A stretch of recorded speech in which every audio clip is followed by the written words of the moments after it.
మెదక్ జిల్లా వెల్దుర్తి గ్రామ పంచాయతీ పరిధిలో కోతుల సమస్య పరిష్కారానికి గ్రామ సర్పంచ్ ఆదర్శ్ కృషి చేస్తున్నారని బీజేపీ వెల్దుర్తి మాజీ విలేజ్ అధ్యక్షుడు శేఖర్ గౌడ్ కోనిష్ నాయకులు తెలిపారు.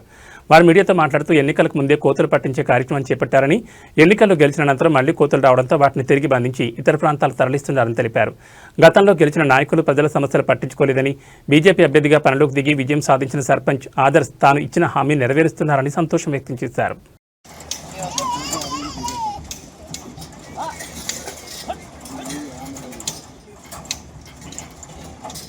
ये गांड गाड़ ना ये बदमाश है ये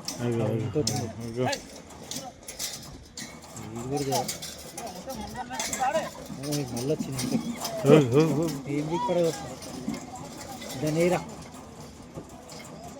ఏరా దాన్ని మళ్ళీ వచ్చింది దాన్ని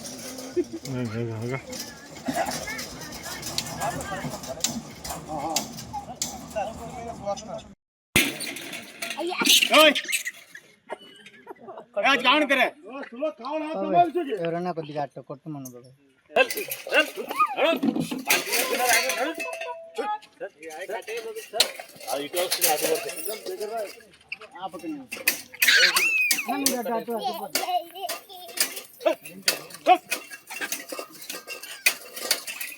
జై శ్రీరామ్ జై శ్రీరామ్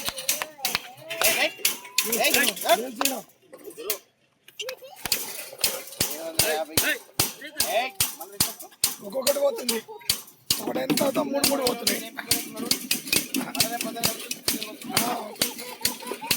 మళ్ళీ మూడు మూడు రిటర్న్ వస్తున్నాయి.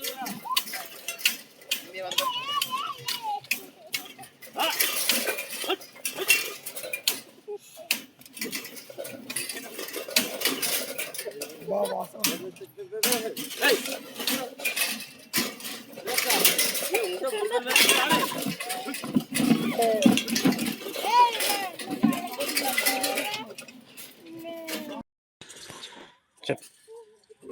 ఈరోజు వెల్దుర్తిలో కోతులు నిన్న నుంచి పడడం జరుగుతుంది.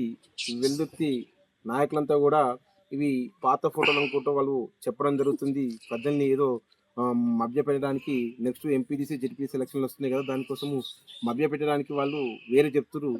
కానీ పేరులోనే ఆదర్శం పెట్టుకున్నటువంటి ఆదర్శవంతుడు మా యొక్క వెల్దుర్తి సర్పంచి. ఆయన మాట మీద నేను మాట మీద ఉంటా. ఇంతకు ముందుకు నేను ఎలక్షన్లో నిలబడక ముందు కూడా కోతులు పట్టించిన వెల్దుర్తి ప్రజల బాధలు తెలుసుకొని వాళ్ళు బయటకు ఇళ్ళకి బయటకు వెళ్ళాలంటే చాలా బాధతో ఉన్న పరిస్థితి నేను చూసిన వాళ్ళను అని చెప్పేసి ఆయన కోతులను పట్టిస్తానికి ముందుకొచ్చి ఆయన గెలవక ముందుకే కోతులు పట్టడం జరిగింది. అలాగే ఊళ్ళో మొత్తం కోతులు పట్టినాక బయటకించి అంటే వేరే పక్కపొంటి విలేజ్లో ఉన్నటువంటి కోతులను వాళ్ళు కొడితే ఊళ్ళోకి వస్తే కూడా మళ్ళీ కోతుల బెడద మళ్ళీ స్టార్ట్ అయిందని చెప్పేసి ఆయన నేను మాట ఇచ్చిన వెల్దుర్తిలో ప్రతి ఇయర్ కూడా కోతులు వస్తే నేను పట్టిస్తా అని చెప్పిన. అదే విధంగా ఇప్పుడు కోతులు వచ్చినాయి కాబట్టి ఈ కోతులను కూడా నేను పట్టిస్తా అని చెప్పేసి నిన్న నుంచి కోతులు పట్టడం జరుగుతుంది. ఇంత గతంలో 10 సంవత్సరాల నుంచి కాంగ్రెస్ వాళ్ళు కానీ టీఆర్ఎస్ వాళ్ళు కానీ ఇక్కడ ప్రభుత్వం నడిపించిన వాళ్ళు సర్పంచ్ చేసినా కానీ ఎవరు కూడా కోతులు పట్టేలే. ఒక 10 ఏళ్ళ నుంచి ఇక్కడ కోతుల బెడద చాలా ఉంది. ప్రజలు బయటకు వెళ్ళాలన్నా, చిన్నపిల్లలు బయటకు వెళ్ళాలన్నా చాలా ఇబ్బందులతో కూడుకునేది ఉండే. ఎప్పుడు కూడా ఎవరు కూడా కోతులు పట్టించిన నాయకులు లేరు, పెద్ద మనుషులు అంతా వాళ్ళు పట్టేయలేదు. కానీ కోతులు పట్టేక ముందుకే పట్టించినామని బిల్లులు తీసుకున్నారు, కానీ కోతులు పట్టేయలేదు. కానీ ఆయన అధికారంలో రాకముందుకే కోతులను పట్టించి అన్న మాటను నిలబెట్టుకొని ఈరోజు కూడా ఆయన బీజేపీ సర్పంచ్ అయినటువంటి దండం ఆదర్శ్ గారు ఆయన పేరులోనే ఆదర్శం ఉంది. ఆదర్శాన్ని ముందుకు తీసుకుపోతా యువతకు అవకాశం ఇచ్చిరు. యువత అన్నింటిలో కూడా ముందుండి ఏ సమస్యనైనా తీస్తామన్న ఉద్దేశంతో రేపు పొద్దున్న ప్రజలంతా కూడా యువతకు అవకాశం ఇచ్చేటట్టు ఉండాలి, ఆదర్శంగా ఉండాలి. కాబట్టి నేను ప్రతి ఒక్క పనిని వెల్దుర్తిలో ఏ సమస్య ఉన్నా కంపల్సరీ తీరుస్తా అని చెప్పి ఆయన కోతులు పట్టడం జరుగుతుంది.